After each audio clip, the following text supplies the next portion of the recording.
Hi everybody, Emiko here, Keytar player and Alesis artist, and I am here today to talk to you about the new Alesis Wireless Vortex 2 Keytar, new and improved.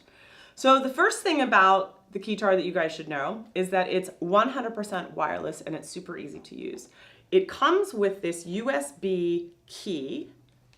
Into the side of your computer it goes, open your favorite digital recording software, and you are literally off and running. It's that simple. There is no pairing, there is no driver to download, you just go for it.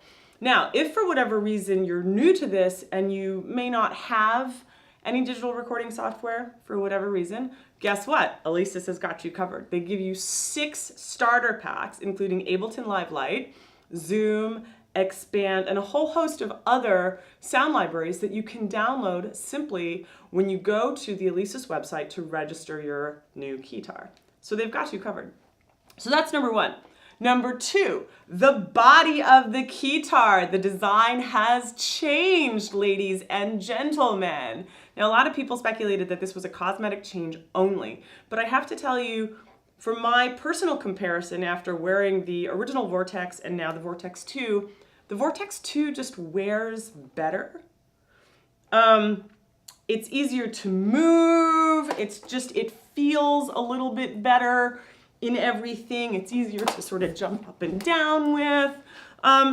So for whatever research and development Alesis did with this, I think they really hit the nail on the head with the wearability factor, because this is, let's face it, a performance instrument. So starting from left to right, you have your sustain button now in place of a sustain pedal, because we're moving around when we're playing. Then you've got your ribbon banks 1, 2, and 3, which you can program. You have your ribbon strip here. You have your pitch bend. Over here you have a volume slider, which is really handy. Then you move into keyboard zone. In keyboard zone you have lower, split, so that you can split the Keytar however you wish. That's totally customizable. And then upper. You have your octave down and up buttons if you want to shift around to the full length of, say, an 88 key keyboard. And then this button, ladies and gentlemen, is brand new. This is your tilt button. Now this will allow you to activate or deactivate the tilt shift and accelerometer. And what you do is you just hold this button down for a few seconds until you end up getting a signal here on the screen that tells you it's ready to be programmed. Then you move the Keytar up to the highest point of the tilt, down to the lowest point of the tilt, and then you hit the tilt button again. The screen will flash that it has registered that as the distance, and you're off and running. And it's that simple. So, moving onward, the biggest change that everybody's been talking about are these 8 sliders, and these are fantastic, and I'm about to show you why. So if you're doing a lot of synth work like I do, and you pick a purposely sort of a crap synth sound, right, because I want to show you guys how this works, these sliders actually function as your MIDI controls. So I can adjust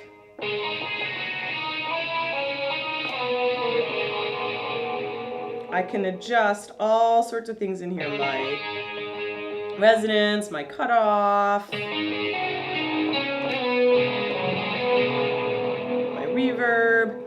So these are very, very handy for that. Also, if you happen to do the other thing that I love to do, which is to play organ,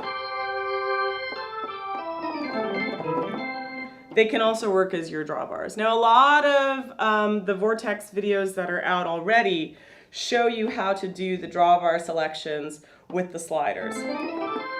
But I'm going to show you my personal tip, which is super easy. I've got my drawbar set with my ribbon controller here, watch.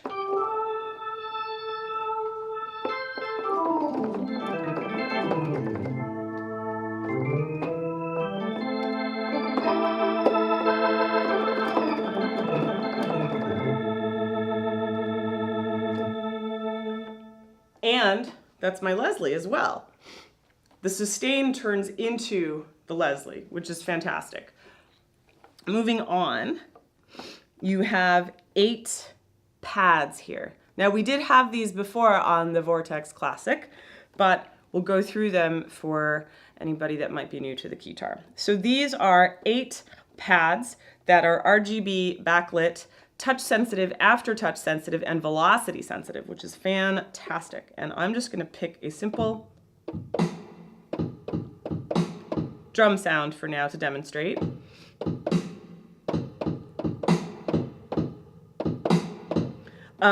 And the pads will glow red, yellow-ish, or green, depending on how hard you're hitting them and also where on the pad surface you're hitting them. This is really, really, really important because it gives you a visual read on the accuracy of your playing. Alesis has basically thought of everything. The pads are also programmable if you don't want to use them as drum pads, which you don't have to. You can use them to program an audio player. You can program them as a MIDI switcher. They can trigger sounds for you. So there's any number of uses for these, which is really, really great. I really just cannot say enough wonderful stuff about the new Wireless Vortex 2. It has really made mobile performances for keyboard players so much easier and so much better. So thank you so much for watching, and I will see you next time.